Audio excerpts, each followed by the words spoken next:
Okay, today is all about what's going on at the G20. It's about what's going on between the president of Ukraine and his speech, the prime minister of Great Britain and what he has had to say, and Putin, but Putin's not there, so his foreign minister, Sergei Lavrov, and what he had to say. And it's really kind of you get a good picture of leadership between these three individuals. Before I say that, I say just a few minutes ago, we got reports that there was a missile that actually, so the Russians sent 100 some odd missiles into Ukraine. They do this whenever there's a big EU meeting or NATO meeting or G20 or whatever. And one of them crossed the border into Poland, killing two people. And this could be, and I hope it's not, I hope cooler heads prevail, but this actually could be a legitimate reason for kicking off a World War III. I hope it doesn't happen that way. I think they'll try to diffuse it as much as humanly possible, but that's really, really bad. So before I talk about Zelensky's speech, I want to talk about this. Yesterday, somebody asked me, "Hi, Prof, when this war ends, what kind of security guarantees will be needed for Ukraine for this not to happen again?" Well, I answered it, but Zelensky also answered it today, and so I want to show you my answer, and then we'll talk about what Zelensky said. So my answer was legit defeat of Russia and Russian oil and gas revenues paid for total rebuilding. That's some kind of reparations. Arms guarantees, and that is that they're going to be defended. Have what they need in order to defend, and acceptance into NATO or some kind of body that will give them legitimate protection against Russia as an aggressor. Okay, with that being said, let's look at Zelensky's speech. So Zelensky said, Ukraine has always been a leader in peacemaking. If Russia really wants to end this war, here's what they're going to do. I'm going to read large swaths of this, but it's all it's 90% lean meat, very little fat. To liberate our entire land from the Russists, we will still have to fight for a while longer. To fight, however, if the victory will be ours in any case, and we are sure of it, then we should try to implement our formula for peace.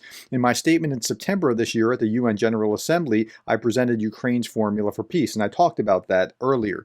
I want this aggressive Russian war to end justly and on the basis of the UN Charter and international law. So with that, he's standing on some very firm ground as opposed to the Russians who are, just complaining that the US started this and they're causing us to do this.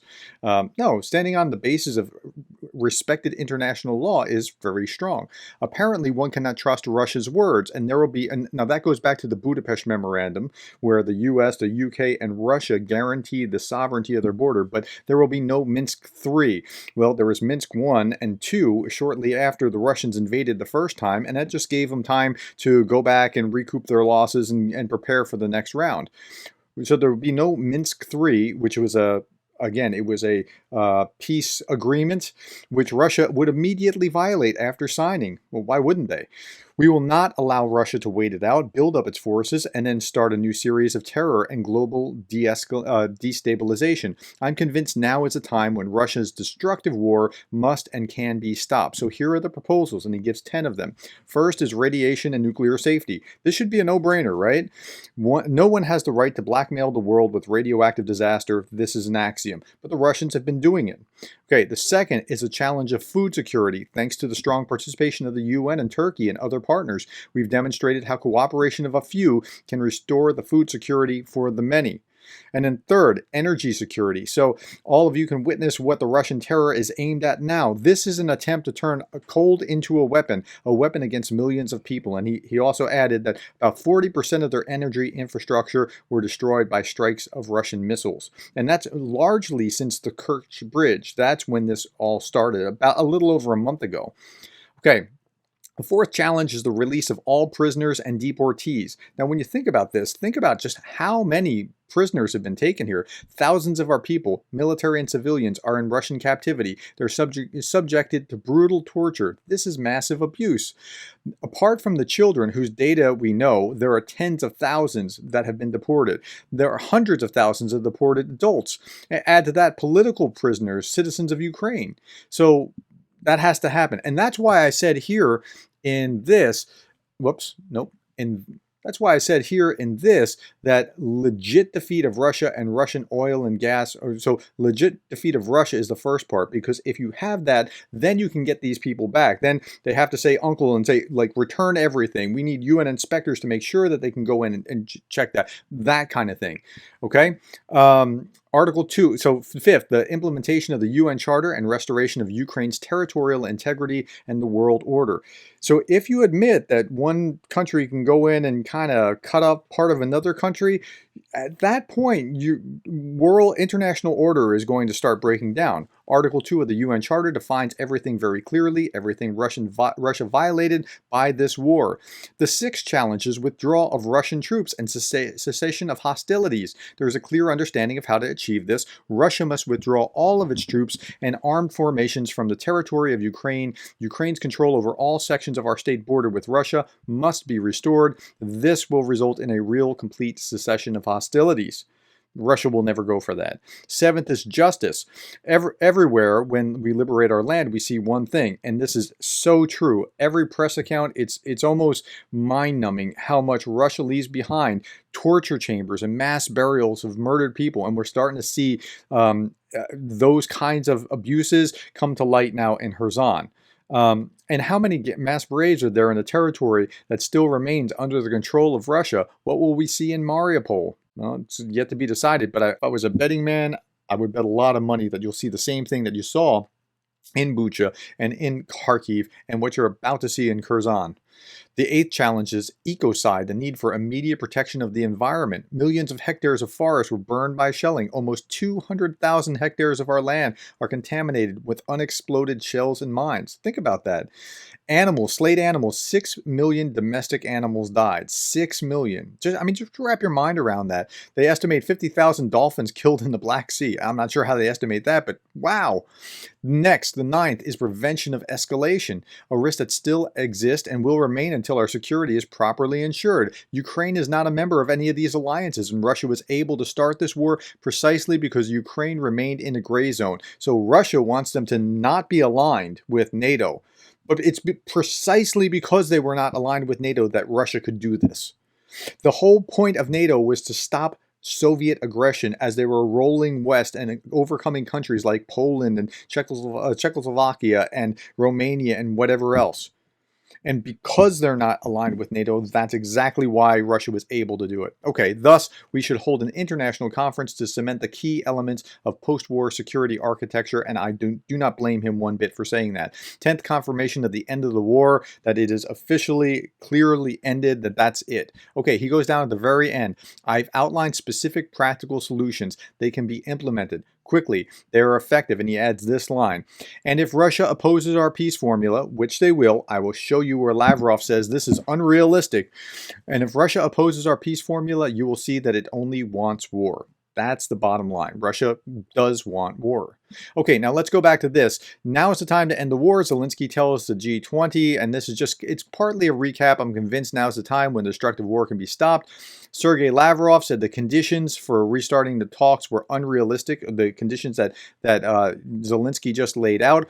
All the problems are with the Ukrainian side, he says, which are categorically refusing negotiations and putting forward conditions that are obviously unrealistic. Yes, our Western colleagues tried in every way to make a and he's talking about a declaration now, because the G20 put out a declaration here saying, we are opposed to the war, and of course Russia's not going to sign on to it. Zelensky thanked the G19, pointedly excluding Russia, and I thought that was a nice little touch. Let's go on to the next. Russia's war in Ukraine challenges old comrades in Southeast Asia. There was just one or two lines in here that was important. This week, Putin was invited to attend the Group of 20 meeting, which opened on Tuesday in the Indonesian island of Bali. But Putin skipped his moment in the Balinese sun due to undefined scheduling reasons. That's really interesting. So why would he do that? And I think I have an answer for you. So Putin has made his image as this shirtless tough guy, like, wrestling a bear, or, riding around horseback, or winning, or shooting most goals in a hockey game, like anybody's going to try to oppose him, or whatever it is. He's got this tough guy image.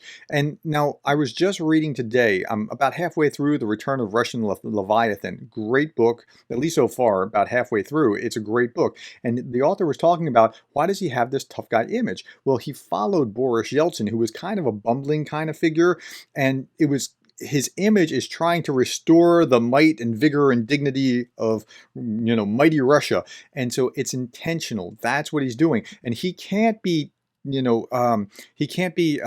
tainted by what's going on here with the G20 when, 18 of the G20, no, 16 at least, probably more like 17, maybe even 18 of the G20 would be against him. He's got to send Lavrov to do his dirty work there. He can't be there taking heat for that. Now, he also skipped his moment in the Balinese sun due to unidentified scheduling reasons. When Boris Yeltsin was ailing, he was unhealthy, he was in the hospital, whatever, they would say, he's just doing his papers, he's doing his documents, that's why you're not seeing him. So it's the same thing, it's the same lies just repackaged. Okay, that was free, let me just keep moving on. Now this I thought was remarkable. I didn't know very much about Rishi Sunak, and before he became prime minister, I mean, I knew he was a British parliamentarian, I knew he was conservative. I did not know that he had this kind of backing or this kind of something in him. So Rishi Sunak has told the G20 that Russia's president, Vladimir Putin, should have been prepared to face the world leaders at the summit, as Russia's leaving Ukraine would make, quote, the single biggest difference to world affairs. That's exactly right. He says it's notable that Putin didn't feel able to join us here. Maybe if he had, we could get on with sorting things out, because the single biggest difference that anyone could make is for Russia to get out of Ukraine and end this barbaric war. He goes on, Russia's illegal invasion of Ukraine has profound implications for all of us because it has undermined the fundamental principles of sovereignty and territorial integrity. That's exactly right. We all depend on these principles. They are the foundations of international order. They must be upheld. And if you destroy that, what you're left with is might makes right. Nobody wants that.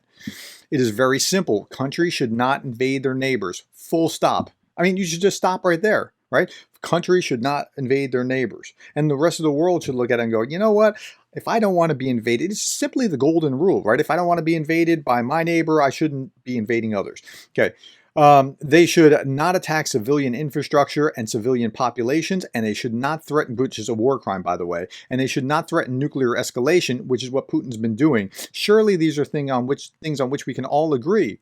The weaponization of energy and food is totally unacceptable, he said. 2/3 of Ukraine's grain goes to developing countries, yet Russia has destroyed grain stores and unblocked shipments. It's harming the most vulnerable people around the world. Okay, and so that is what Sunak was saying. I think Sunak has been a remarkable prime minister, at least so far, in the way that he's handling Ukraine, and I give him high points for that. In the meantime, on the other side is Sergei Lavrov. Now, Sergei Lavrov is an expert politician who has been around on the scene for 20 some odd years, and I want to read just two quotes here. He's clashed with the U.S. over Iraq, Iran, Syria, and now Ukraine, all the while well-briefed and loyal to his own motto, and you see this in the way that he actually proceeds.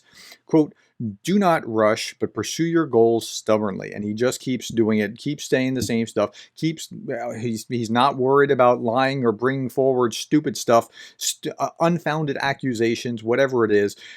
He did a great job from the perspective of just actually getting things done in his Africa tour from a Russian perspective, just like trying to cozy up to these African nations and talk about how, see, the West, they're all a bunch of colonials, that kind of thing. But he just stubbornly keeps pursuing his goals. The constant theme has been the need to end the U.S. monopoly on the international order, because they really want a bipolar world where there's a Russian-Chinese sphere and then there's a U.S.-led West sphere, and they want the good old days of the Soviet times. Okay, but they said this as well. He's a rogue, said one Western diplomat, but we all know his outbursts are stage managed and calculated. Like when he walked out of, I don't remember if it was the G20 many months ago or the UN, or so. I think it was the UN Security Council. He walked out But it's all smiles afterwards. He's a professional. This is called acting. It's called lying. It's why we hate politicians. But he's one of the best at it, apparently. Now, what did he say about this? He talked, and this is in the Reuters article, he talked about how after Zelensky's speech, we can't agree to that. Okay. And then when they were talking about the G20 statement as well, yes, our Western colleagues try in every way to make that declaration politicized and tries to push through language that implied condemning the actions of the Russian Federation on behalf of the entire G20, which includes us. But let's do this in a fair way. A fair way? You want a fair way? What did you do to Ukraine for the last 265 days? And let's make it clear that on this topic we have differences. Really? Yes, there is a war going on in Ukraine, a hybrid war. Now look how he twists it and turns it at the end. Let's be fair to Russia. Like, Russia's a victim here. And so now he's going to turn and bring his message back. Yes, there's a war going on in Ukraine, a hybrid war that the West has unleashed and is preparing for years. The West has been preparing it for years. No, they haven't. This is not what they've been preparing. And then they'll go on and they'll complain about how the West is doing this to us, as if unless you started it, the West could have done anything to you. Okay, so let's go on to the next article. Russia launches fresh missile strikes across Ukraine as G20 leaders meet. And so there's this article I just pulled up, and I was just reading. There was more than 80 rockets that had been launched. 20 were still in transit at the time that they were talking about this. So over 100 missiles, and at least one of them has gone over the border into Poland. Russian bombs killed 2 in Poland. Border town hit by explosions, sparking emergency meetings in the NATO state, and that could be really bad. So this is a nightmare scenario. We don't want to have a scenario where we accidentally back into World War III because of something stupid that shouldn't have happened. So hopefully they'll be able to diplomatically work out whatever or get this to stop somehow. Okay, 2 last things. This is fun with Russian state media. So here we go. So the first article says massive missile strikes reported across Ukraine, and it's the same article. It's just from the other side. The Russian forces launched 85 missiles at Ukraine, or at least at this point. And at the time, they have only launched 85 missiles. And then according to local authorities, half of Kyiv residents and up to 80% of the people living in western city of Lviv were left without electricity. But striking Lviv was very unwise because Lviv is right near the Polish border. Okay, and then the last one is this. U.S. goal is to destroy Russia, and this is a constant trope in Russian propaganda. The U.S. wants to weaken and destroy Russia and is using Ukraine as a battering ram to achieve that goal, says the Secretary of Russia's National Security Council. Now, that might be true. Let's say that it is true and that the U.S. is working through Ukraine to do that. They couldn't have done it. They could not have done this to you unless you had first invaded Ukraine. You got to understand that. And that's really the essence of what's the problem here. The U.S. goal is to weaken, disunite, and ultimately destroy our nation, he tells TASS news agency. Well, let's say that it is. Again, it's only because of what you've done to Ukraine that they're able to do it. Because if the U.S. had just started to pick this fight out of the blue, like if they just, started shooting missiles at you, whoa, they would have been the bad guys, just like you're the bad guys. So that's the way it works. Okay, if you want to continue and understand more of what's going on and how Lavrov works, watch this video next, because this is a little older, but it will kind of give you some context for how he operated. Thank you for your time. Thank you for caring about Ukraine.